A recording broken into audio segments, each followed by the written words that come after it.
এই হিটু চাইবা মাৰিব সময় ইফালে ধান ওলাই আছে। আমাৰ ঘৰৰ বেক চাইডৰ পথাৰখনৰ পৰা হাতীটো আহি আছিল, আহি পেলাই আমাৰ ঘৰৰ পদূলিতে মানে ৰ'ল হাতীটো। মায়ে মানে হুলস্থুল শুনি পেলাই ওলাই আহিছিলে, ওলাই আহি পেলাই দেখিলে হাতীটো আমাৰ পদূলি মুখতে থিয় হৈ আছে। তেতিয়া মা ভিতৰলৈ সোমাই গ'ল। মানে ল'ৰাটো আছিলে, অকণমানি ল'ৰাটো, মোৰ মাইকী মানুহ আছিলে। তাৰপৰা কি কৰিব, তাৰপৰা গোটেই মানুহখিনিয়ে মানে চাৰিওফালে ঘেৰা দি আছে। হাতীটো মানে দলিয়াই ফৰম উঠিয়াই আছে, হাতীটো মানে খেদাব পৰা নাই। তাৰপৰা এজনে আহি পেলাই আপোনাৰ কেটেপা গুটি মাৰিলে, তেতিয়া হাতীটো অকণমানকৈ গৈছেগৈ হাতীটো। সেই সময়ত মৰি নাছিলোঁ, ধান আছিলে, যথেষ্ট ধান আছিলে, ধান শেষ। চৰকাৰে কিবা এটা পদক্ষেপ ল'ব লাগে এই বিষয়ে। ধৰক আমাৰ দুখীয়া শ্ৰেণীৰ ৰাইজে খেতি বাতি কৰিবৰ কাৰণে এইটো এটা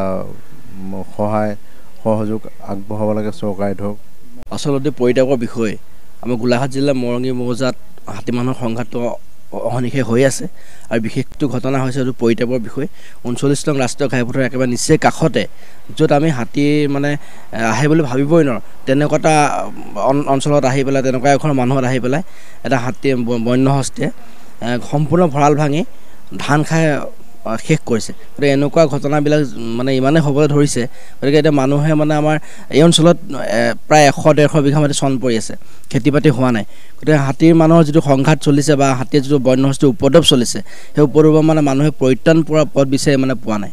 আচলতে গজমিত্ৰ আঁচনিটো কিমান দূৰ সফল হ'ব সেইটো আমি নাজানো, কিন্তু যদি গজমিত্ৰ আঁচনিত গোলাঘাট জিলা সোমাইছে, এইটো খুব সুন্দৰ পদক্ষেপ। গতিকে আমি আশা কৰিম যে গজমিত্ৰ আঁচনিখনত গোলাঘাট জিলাৰ বন্য হস্তীয়ে মানে উপদ্ৰৱৰ সমূহ অঞ্চল সামৰি লওক, আৰু যিখিনি আঁচনি গ্ৰহণ কৰে এই আঁচনিখিনি যাতে প্ৰকৃততে ৰাইজৰ উপকাৰ হয়, আৰু ৰাইজে যাতে খেতি বাতি কৰি পেলাই গজমিত্ৰ আঁচনিটোত প্ৰকৃততে ৰাইজৰ অন্তৰ্ভুক্ত হৈ প্ৰকৃত খেতিয়কখিনি বা বন্য হস্তীৰ উপদ্ৰৱকাৰী প্ৰকৃত ৰাইজ যাতে উপকৃত হয়, আমি সেইটো আশা কৰিম।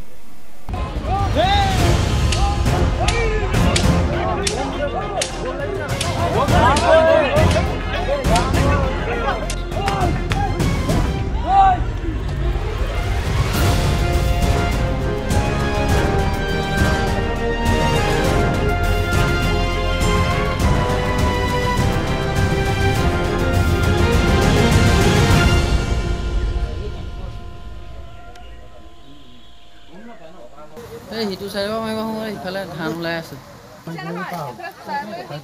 আমাৰ ঘৰৰ বেক চাইডৰ পথাৰখনৰ পৰা হাতীটো আহি আছিল, আহি পেলাই আমাৰ ঘৰৰ পদূলিতে মানে ৰ'ল হাতীটো। মায়ে মানে হুলস্থুল শুনি পেলাই ওলাই আহিছিলে, ওলাই আহি পেলাই দেখিলে হাতীটো আমাৰ পদূলি মুখতে থিয় হৈ আছে। তেতিয়া মা ভিতৰলৈ সোমাই গ'ল। মানে ল'ৰাটো আছিলে, অকণমানি ল'ৰাটো, মোৰ মাইকী মানুহ আছিলে। তাৰপৰা কি কৰিব, তাৰপৰা গোটেই মানুহখিনিয়ে মানে চাৰিওফালে ঘেৰা দি আছে, হাতীটো মানে দলিয়াই ফৰম উঠিয়াই আছে, হাতীটো মানে খেদাব পৰা নাই। তাৰপৰা এজনে আহি পেলাই আপোনাৰ কেটেপা গুটি মাৰিলে, তেতিয়া হাতীটো অকণমানকৈ গৈছেগৈ হাতীটো। সেই সময়ত মৰি নাছিলোঁ, ধান আছিলে, যথেষ্ট ধান আছিলে, ধান শেষ। চৰকাৰে কিবা এটা পদক্ষেপ ল'ব লাগে এই বিষয়ে। ধৰক আমাৰ দুখীয়া শ্ৰেণীৰ ৰাইজে খেতি বাতি কৰিবৰ কাৰণে এইটো এটা সহযোগ আগবঢ়াব লাগে চৰকাৰে। ধৰক আচলতে পৰিত্যাগৰ বিষয় আমাৰ গোলাঘাট জিলাৰ মৰঙী মৌজাত হাতী মানুহৰ সংঘাতটো অহৰ্নিশে হৈ আছে। আৰু বিশেষটো ঘটনা হৈছে এইটো পৰিত্যাগৰ বিষয়। 39 নং ৰাষ্ট্ৰীয় ঘাইপথৰ একেবাৰে নিচেই কাষতে, য'ত আমি হাতী মানে আহে বুলি ভাবিবই নোৱাৰোঁ, তেনেকুৱা এটা অঞ্চলত আহি পেলাই, তেনেকুৱা এখন মানুহত আহি পেলাই এটা হাতী বন্য হস্তীয়ে সম্পূৰ্ণ ভঁৰাল ভাঙি ধান খাই শেষ কৰিছে। গতিকে এনেকুৱা ঘটনাবিলাক মানে ইমানেই হ'বলৈ ধৰিছে, গতিকে এতিয়া মানুহে মানে আমাৰ এই অঞ্চলত প্ৰায় 100-150 বিঘা মাটি চন পৰি আছে, খেতি বাতি হোৱা নাই। গতিকে হাতীৰ মানুহৰ যিটো সংঘাত চলিছে বা হাতীৰ যিটো বন্য হস্তীৰ উপদ্ৰৱ চলিছে, সেই উপদ্ৰৱৰ মানে মানুহে পৰিত্ৰাণ পোৱা পথ বিচাৰি মানে পোৱা নাই।